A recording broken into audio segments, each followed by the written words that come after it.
At family dinner, Dad told me I'd be sharing my 3-bedroom house with sisters. I never thought Sunday dinner could twist into betrayal so fast. The words my father spoke hit like a physical blow, and I knew, in that instant, everything was about to change. The comforting smell of pot roast usually meant warmth, family. But tonight, it just highlighted the sudden, sickening tension gripping the table. This cherished scene in my parents' home felt like it was about to shatter. I was halfway through my second helping when Arthur, my dad, cleared his throat, his voice cutting through the easy chatter. He set his fork down, a deliberate, heavy sound. "Ethan," he started, "Eleanor and I have been talking. Olivia and Daniel are struggling financially right now, and we feel it's time for family to step up." Across the table, Olivia, my sister, suddenly found her plate utterly fascinating. Daniel, her husband, shifted, uncomfortable. Their kids, Lily and Sam, thankfully remained lost in their mashed potatoes, completely oblivious to the growing unease that was now a palpable thing in the room. "What kind of difficulties?"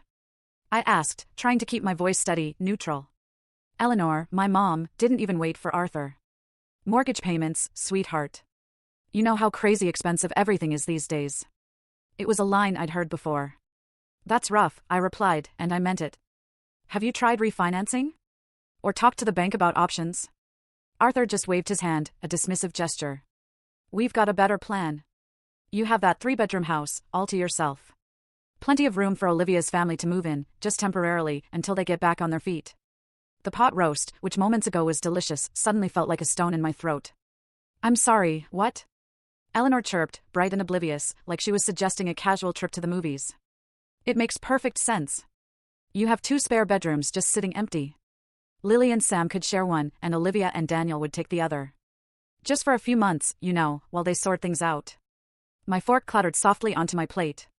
I needed a moment, just a second, to grasp the sheer audacity of what I was actually hearing. "You want my sister's entire family to move into my house?" Olivia finally snapped, her voice cutting. "Don't make it sound like we're asking for a kidney. It's just some extra space you're not even using." "Space I paid for," I shot back, my own voice rising. "Space I worked 60-hour weeks for the past 5 years to afford." Arthur's face hardened. It was that familiar look from my childhood, the one that meant his mind was made up, no discussion. That look froze me, just like it always had. The tension was thick enough to cut, and suddenly, that pot roast didn't taste like comfort anymore, it tasted like everything I'd built being taken from me. I sat there, stunned, seeing my comfortable, hard-earned life slipping away with every word. "What would you have done? Don't miss the twist bottom left, full story."